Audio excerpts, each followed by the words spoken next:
కీర్తన గ్రంథం 19వ కీర్తన 7వ వచనం నుండి మనం నేర్చుకుంటూ ముందుకు వెళ్దామండి. యెహోవా నియమించిన ధర్మశాస్త్రము యథార్థమైనది, అది ప్రాణమును తెప్పరిల్లజేయును.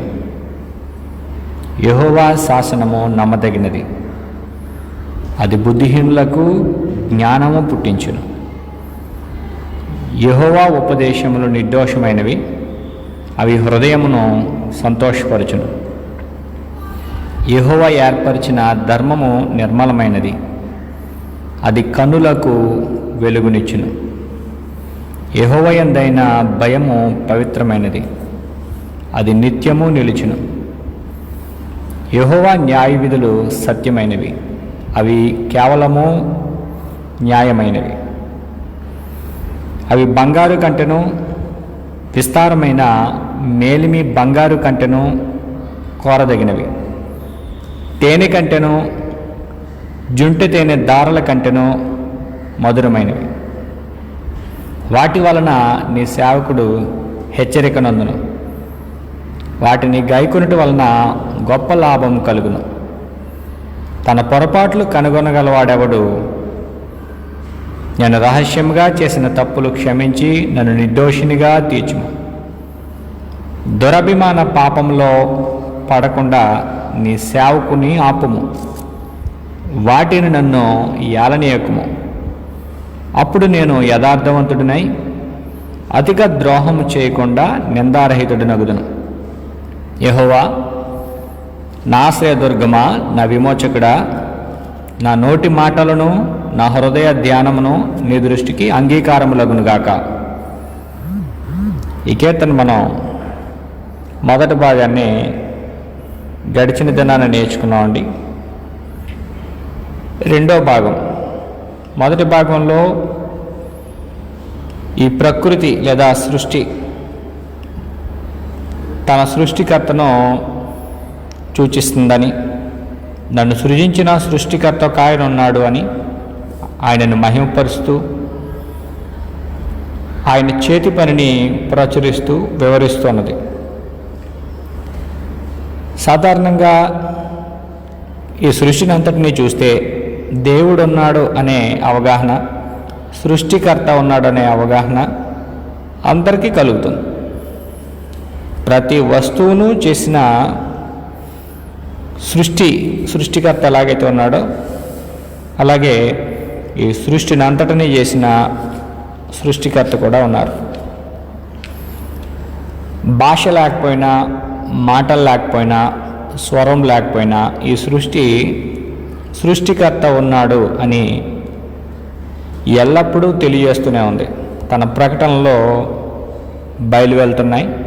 భూమి అంతటా దేవుని గురించిన సాక్ష్యం ఇస్తుంది. ప్రధానంగా మనం సూర్యుని వెలుతురు, సూర్యుని వేడిమి, సూర్యుని కాంతి, ఇవన్నీ కూడా ఈ ప్రకృతిని ఎనర్జైజ్ చేస్తూ శక్తినిస్తూ ఉత్తేజపరుస్తున్నాయి. సూర్యుడి వెలుగుతో ఈ ప్రకృతి అందాలన్నీ మనం చూస్తూ దేవుడు చేసిన సృష్టిని ఆస్వాదిస్తున్నామని గడిచిన డివోషన్లో మనం చూసాం. ఇప్పుడు ప్రత్యేకించి ఆయన వాక్యం ద్వారా ఆయన వాక్యాన్ని మానవులకు ఇచ్చి సృష్టికర్తను నేనే అని స్పష్టంగా దేవుడు చెప్తూ, సృష్టికర్తను నేనే కాబట్టి సృజింపబడిన ఈ సృష్టి ఎలాగైతే క్రమంగా దేవునిని ప్రచురం చేస్తుందో అలాగే సృష్టింపబడిన మానవులందరూ కూడా దేవునిని ప్రచురించాలి, దేవుని మహిమను కనపరచాలి. రెండో భాగంలో మానవుడు దేవుని మహింపరచవలసిన వాడై ఉన్నాడు. దేవుని మహింపరచాలి అంటే దేవునికి తగినట్లుగా ఉండాలి. ఇది రెండవ భాగం. సూర్యుని వెలుగు, కాంతి, వేడిమి, శక్తి అన్నిటికంటే భూమి అంతటికి ఏ విధంగా అయితే శక్తినిస్తుందో వాటన్నిటికంటే విలువైనది దేవుని యొక్క వాక్యం. మనం గడిచిన తరగతిలో చూసాం, సూర్యుడు sun is a powerful centre of attention అని మనం చదువుకున్నాం. సాధారణంగా సూర్యుడు ఒక కేంద్రంగా ఉన్నాడు, శక్తినిచ్చేవాడిగా ఉన్నాడు. గ్రహాలకు, భూమికి, భూమి మీద ఉన్న సంపద అంతటికి ఒక ప్రత్యేకమైన స్థానాన్ని కలిగి ఉన్నాడు సూర్యుడు. ఆ సూర్యుని కంటే విలువైనది, శక్తినిచ్చేది, వెలుగునిచ్చేది సూర్యుడు. సాధారణంగా మన కంటికి కనిపించడానికే, సమస్తాన్ని చూడడానికి వెలుగునిస్తే, దేవుని వాక్యం పరలోకాన్ని, మన యొక్క దుస్థితిని, మనం వెళ్ళవలసిన మార్గాన్ని చూపించేది దేవుని యొక్క వాక్యం. అందుచేతనే మనం అందరికీ కంఠస్థంగా వచ్చిన ఒక వాక్యం, నీ వాక్యము నా పాదములకు దీపము, నా త్రోవకు వెలుగు. దేవుని వాక్యం ఏదైతే ఉందో ఆ వాక్యం మన పాదాలకు దీపంగా, మన త్రోవలు సరళం చేస్తూ, మన త్రోవలకు వెలుగుగా, మనం ఏ త్రోవలో నడవాలో అనే విషయాన్ని మనకి నిర్దేశిస్తుంది, మార్గాన్ని మనకు చూపిస్తుంది దేవుని యొక్క వాక్యం.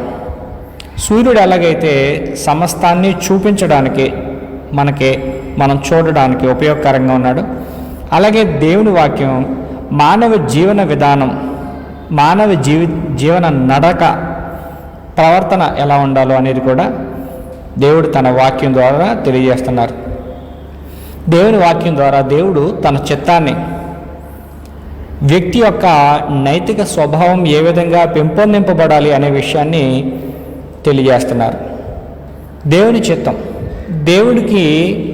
దేవుని పిల్లలు ఎలా ఉంటే ఇష్టం, దేవునికి మనం ఎలా ఉంటే నచ్చుతుంది, మనం ఏ విధంగా దేవునిని సంతోషపరచగలం, అంత మాత్రమే కాకుండా ఒక గొప్ప విలువలు కలిగిన మానవులుగా ఈ భూమి మీద మనం ఎలా బ్రతకాలి, ఒక ఉన్నతమైన జీవిగా లేదా ప్రాణిగా ఈ భూమి మీద మానవుడు ఎలా బ్రతకాలి అని తెలియజేసేది దేవుని యొక్క వాక్యం.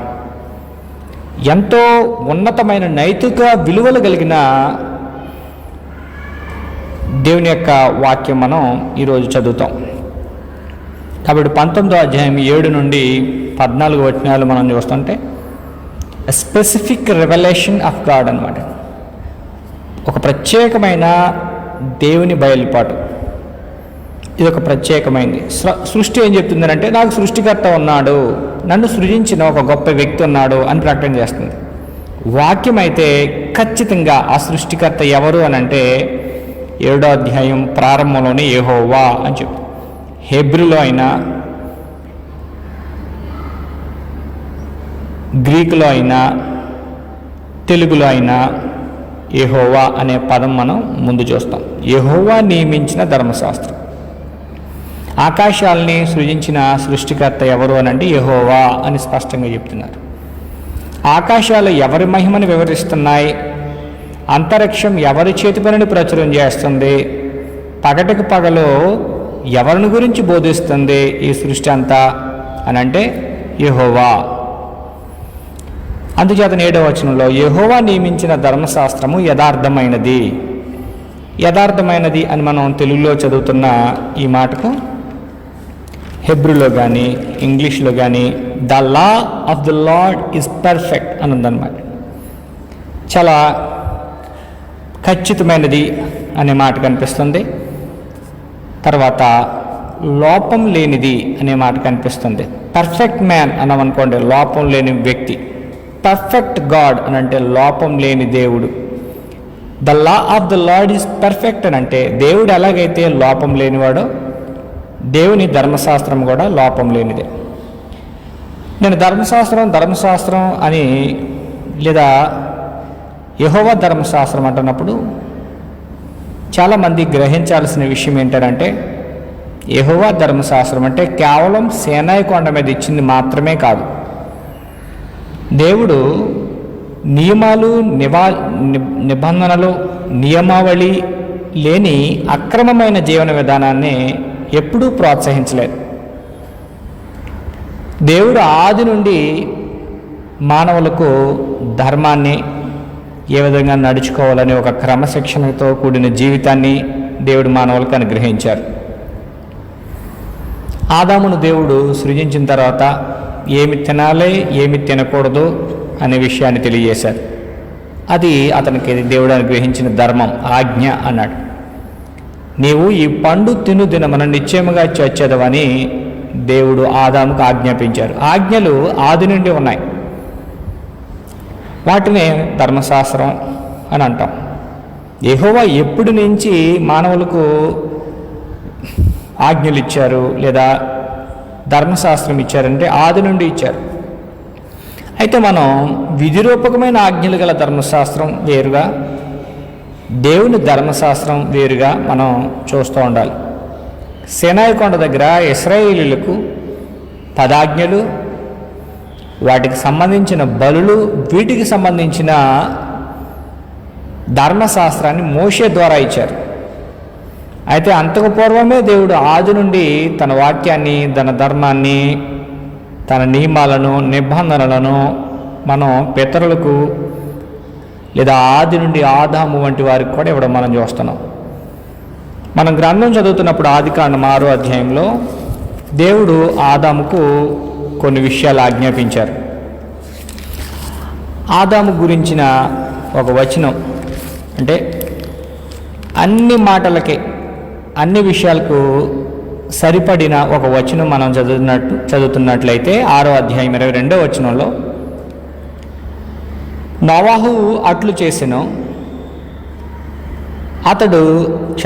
దేవుడు అతనికి ఆజ్ఞాపించిన ప్రకారం యావత్తు చేశాను.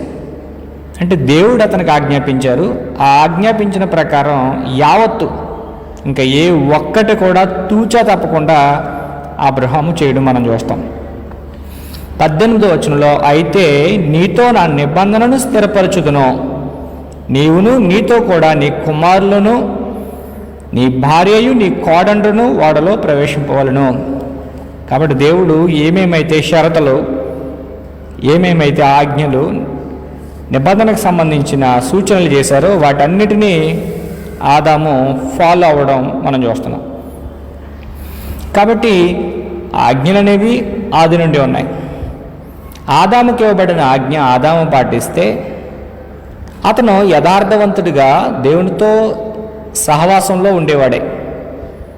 కానీ అతను ఏం చేశాడనంటే దేవుడు తనకి ఇచ్చిన ఆజ్ఞను, షరతులను అతను మీరి పాపం చేసి యథార్థతను కోల్పోయాడు.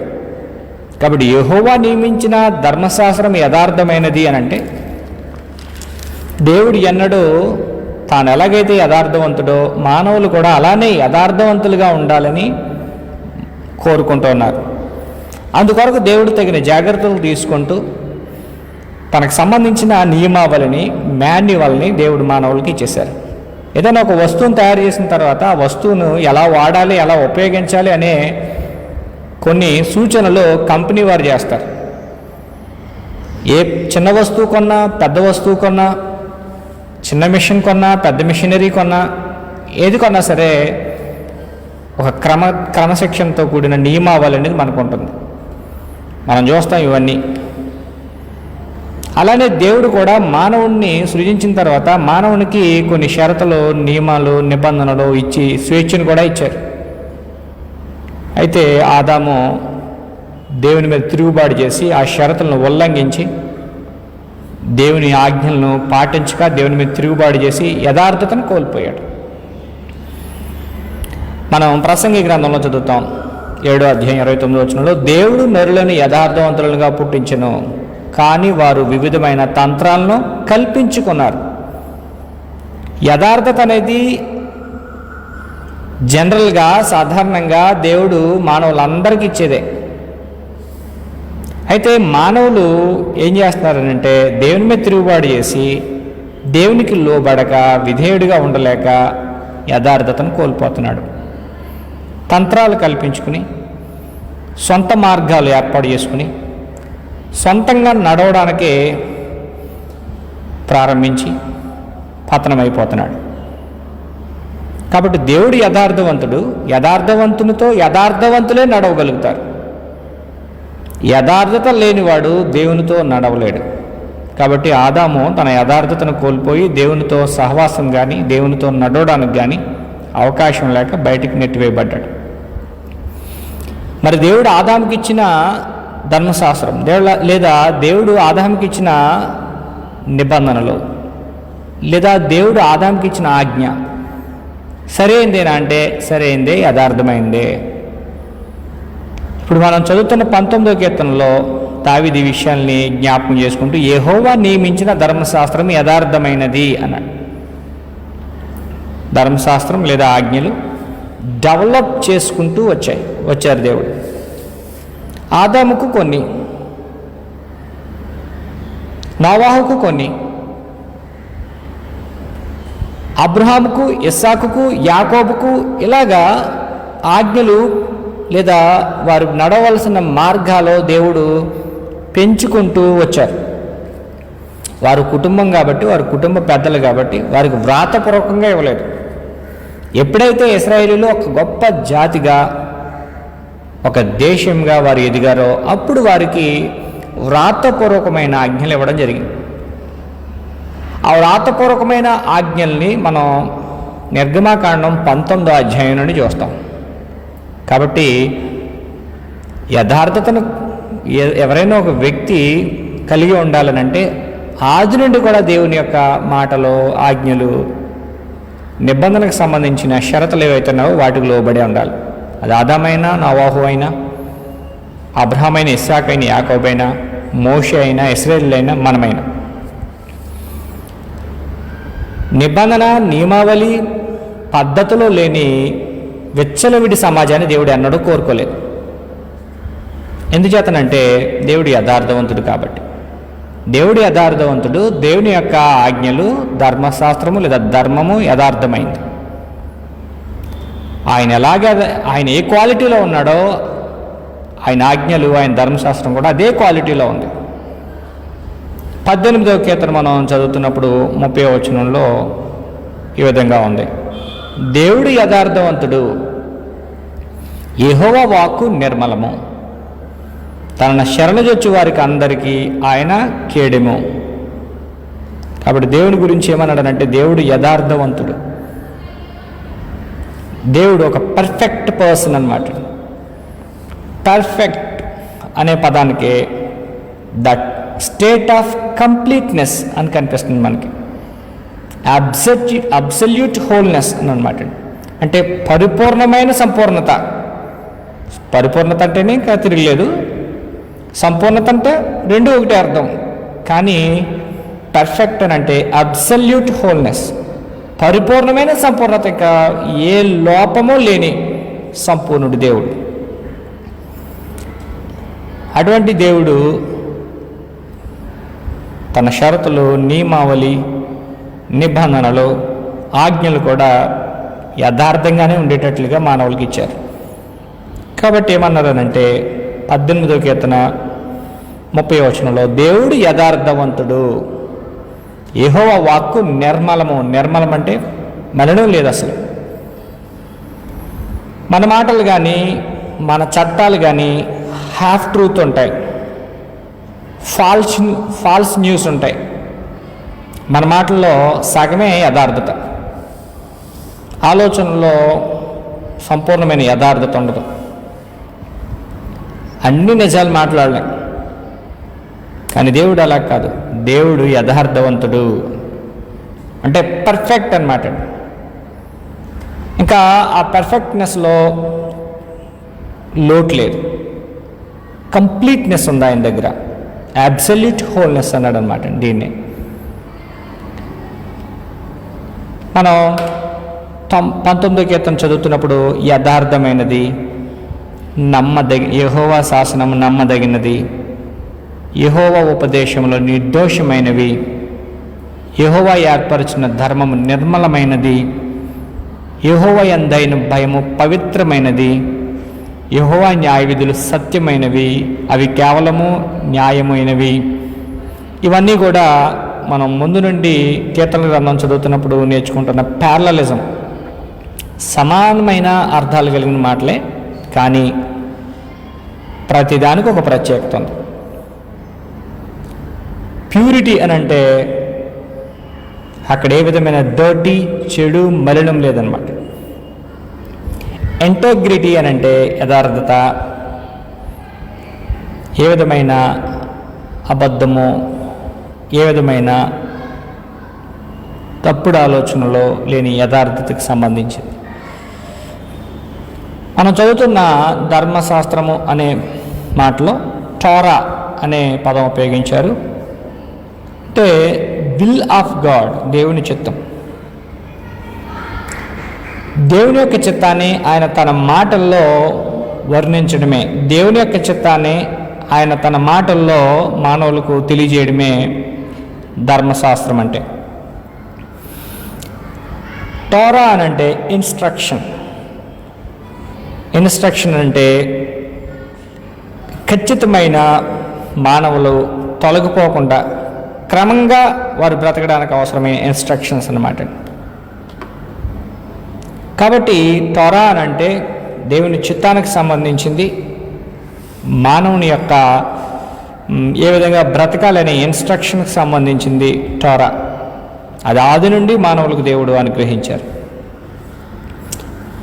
దేవుని వాక్యం ఆత్మ సంబంధమైనది, జీవులకు శక్తినిస్తుంది. మనం చదువాం, సూర్యుడు భౌతిక శక్తినిస్తాడు, ఆయన వేడిమికి మరుగైనది ఏదీ లేదు అని మనం చూసాం 6వ వచనంలో.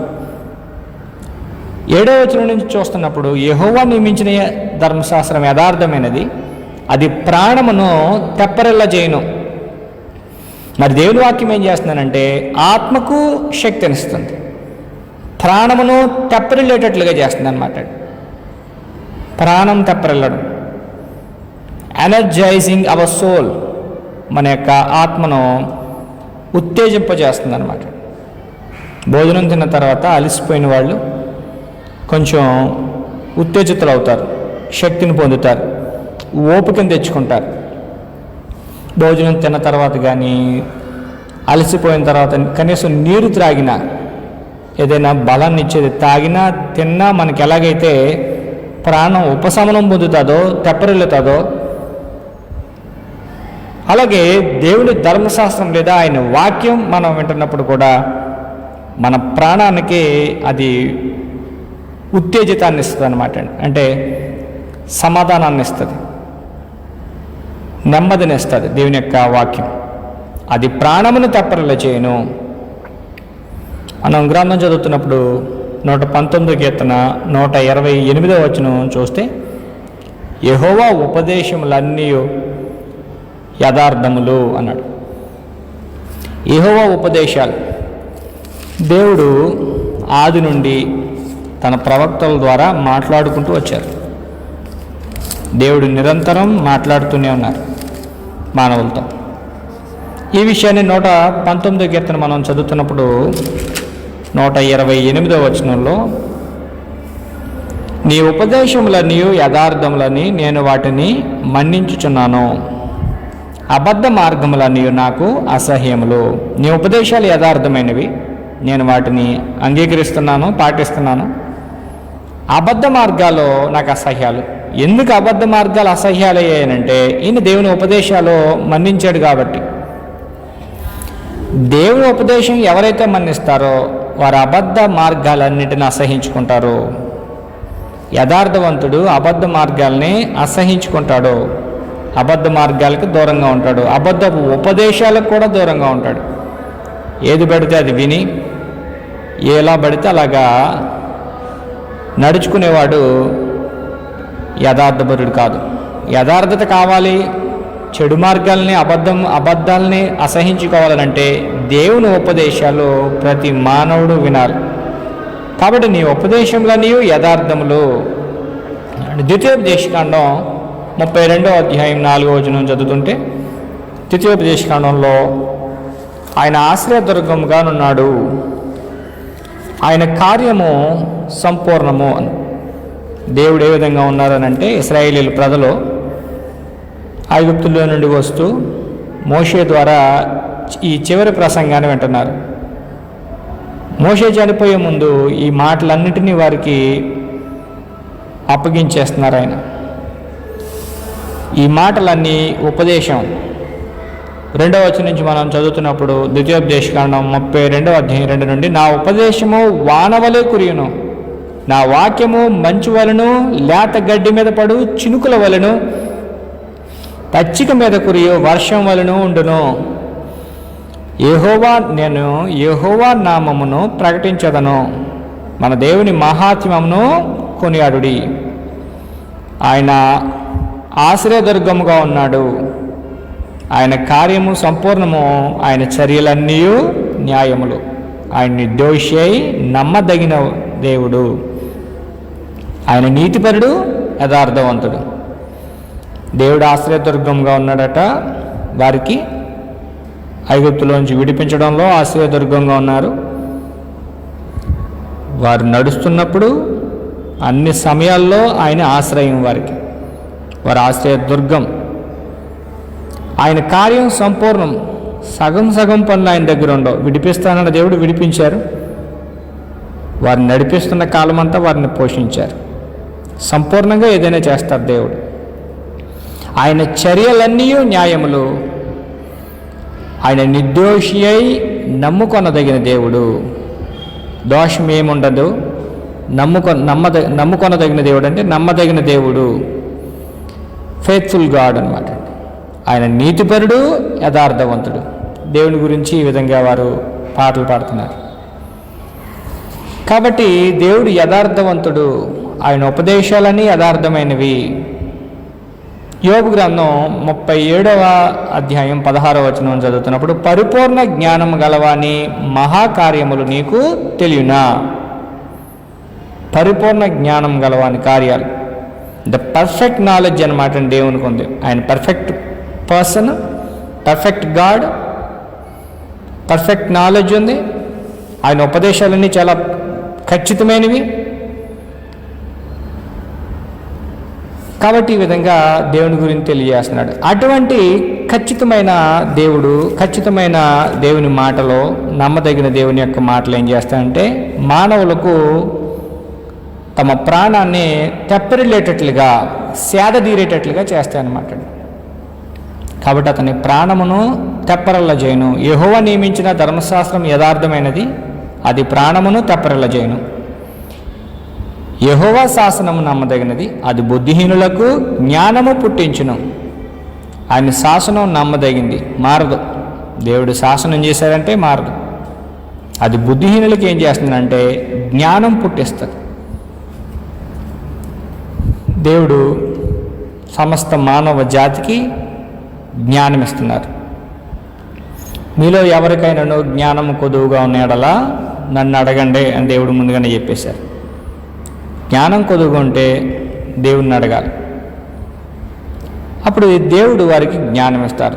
సొలొమోను జ్ఞానం అడిగి జ్ఞానం పొందుకున్న విషయాలు మనం చూస్తాం. జ్ఞానేమి సొలొమోను అంటాం. సొలొమోను కలిగిన జ్ఞానం మనకు కలగాలి అని అంటే మనం నేర్చుకోవాల్సింది యెహోవా శాసనాల్లో, యెహోవా ధర్మశాస్త్రం, ఆయన మాటలు, ఆయన బోధలు, ఆయన ఉపదేశాలు. ఆ యథార్థమైన ఉపదేశాలు మనం వింటున్నప్పుడు ఆ శాసనం నమ్మదగినది. కాబట్టి మనకు బుద్ధి తక్కువ ఉంటే మన బుద్ధిహీనతను తొలగించి మనకి జ్ఞానం పుట్టిస్తుంది. మనం సామెతల గ్రంథంలో ఈ విషయాలు అనేకమైనవి మనం చూస్తాం. జ్ఞానం యొక్క అవసరతను చూస్తాం.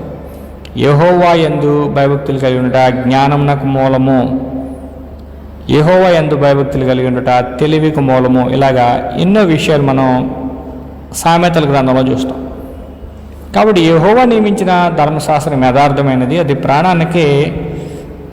ప్రాణమును తెప్పరల చేస్తుంది. యెహోవా శాసనం నమ్మదగినది, అది బుద్ధిహీనులకు జ్ఞానం పుట్టిస్తుంది. 8వ వచనం చదువుతుంటే, యెహోవా ఉపదేశంలో నిర్దోషమైన ఉపదేశాలు, అవి హృదయాన్ని సంతోషపరుస్తాయి. యెహోవా ఏర్పరిచిన ధర్మము నిర్మలమైనది, అది కనులకు వెలుగునిచ్చును. ఇక్కడ మనం ప్రారంభంలోనే చెప్పుకున్నాం, నీ వాక్యము నా పాదములకు దీపము, నా త్రోవకు వెలుగు. అది కన్నులకు వెలుగనంటే సాధారణంగా సూర్యుడు ఉదయించగానే మనకి సమస్తం కనిపిస్తుంది, మన కన్నులకు అన్నీ కనిపిస్తాయి. కానీ వాక్యం చదువుతున్నప్పుడు కనబడే కన్నులు మన హృదయానికి సంబంధించినవి. మన జీవిత మార్గాలకు సంబంధించింది. కాబట్టి నీ ఉపదేశాల ద్వారా నేను పొందే వెలుగు అంటున్నాడు. నీ ఉపదేశం ఏం చేస్తుందనంటే నా హృదయాన్ని సంతోషపరుస్తుంది. నీవు ఏర్పరిచిన ధర్మం ఏదైతే ఉందో ఆ ధర్మం నిర్మలమైంది. ప్రభుత్వాలు మారగానే ధర్మాలు మారుస్తారు. ప్రభుత్వాలు మారగానే చట్టాన్ని సవరిస్తారు. ఇప్పటి వరకు మన భారతదేశ చట్టాన్ని కొన్ని వందల సార్లు సవరించుకుంటూ వచ్చారు. అనేకమైన చట్టాలు సవరించబడుతూ వచ్చాయి. పరిస్థితులను బట్టి, అవసరతలను బట్టి వాటిని మార్చుకుంటూ అప్డేట్ చేసుకుంటూ వచ్చారు. కానీ దేవుని యొక్క వాక్యం అయితే నిర్మలమైంది. ఆయన ధర్మము హృదయానికి సంతోషాన్ని ఇస్తుంది అనమాట అండి. ఏ కాలంలో చదివినా అది అందరికీ సరిపోయేది. దేవుని యొక్క వాక్యాన్ని గురించి మనం చదువుతున్నప్పుడు 12వ కీర్తన 6వ వచనంలో దేవుని వాక్యాన్ని గురించి ఈ విధంగా వ్రాయబడింది. 12వ కీర్తన 6వ వచనం, యెహోవా మాటలు పవిత్రమైనవి, అవి మట్టి మొసలో 7 మార్లు కడిగి ఊదిన వెండి అంతా పవిత్రములు. యెహోవా మాటలు పవిత్రమైనవి, పవిత్రమైన మాటలు. అవి మట్టి మొసలో 7 మార్లు కడిగి ఊదిన వెండి అంతా పవిత్రాలు. 7 మార్లు అన్నమాట. కడిగి ఊదరట వెండిని, అది మేలిమైంది, ది బెస్ట్ అన్నమాట అండి. కాబట్టి దేవుని మాటలు అలాంటివి అన్నాడు. 19వ కీర్తన 30వ వచనం చదువుతున్నప్పుడు, నీ వాక్యము వెల్లడి అగుటతోడనే వెలుగు కలుగును.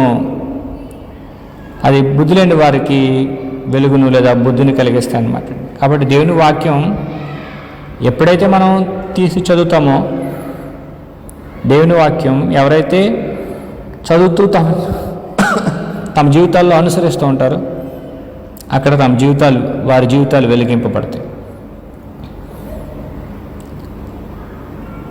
సామెతల గ్రంథం 6వ అధ్యాయం 23వ వచనంలో ఆజ్ఞ దీపముగాను అన్నాడు.